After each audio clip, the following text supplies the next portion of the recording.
Vous serez surpris de ce verset du Coran qui décrit exactement l'état initial de l'univers avant toute création.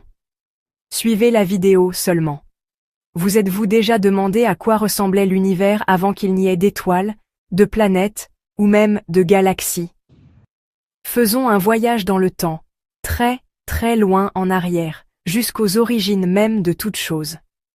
Au début de l'histoire de l'univers, il n'y avait pas de belles étoiles illuminant le ciel. Au lieu de cela, d'énormes nuages d'hydrogène et d'hélium flottaient dans l'obscurité. Ces nuages se sont lentement rassemblés, devenant si denses et si lourds que leur propre gravité a commencé à les comprimer. Le résultat? Des boules gigantesques et épaisses de gaz chaud, si denses qu'elles feraient repasser le soleil pour une bougie. Et c'est là que ça devient intéressant. Selon les découvertes scientifiques récentes, la meilleure façon de décrire cette matière primitive n'est pas seulement comme du gaz, mais comme une sorte de fumée cosmique ou de vapeur épaisse.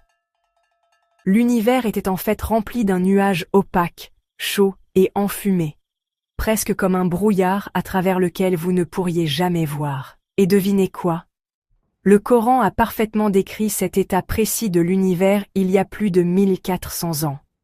Dans la sourate 41, verset 11, il est dit « Dieu s'est ensuite adressé au ciel qui était alors fumé et lui a dit, ainsi qu'à la terre, « Venez tous deux, bon gré, mal gré. » Tous deux dire. Le mot arabe « dukhan » signifie « fumée » ou « vapeur épaisse », ce qui correspond parfaitement à ce que la cosmologie moderne nous dit sur l'univers primitif, une fumée dense, chaude et opaque de particules, principalement de l'hydrogène et de l'hélium, exactement comme les scientifiques le décrivent aujourd'hui. Mais il y a plus.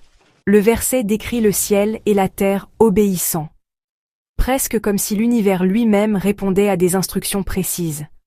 Cela reflète la façon dont les lois fondamentales de la physique ont pris le relais, guidant la formation des galaxies, des étoiles et des planètes à partir de cette ancienne fumée cosmique.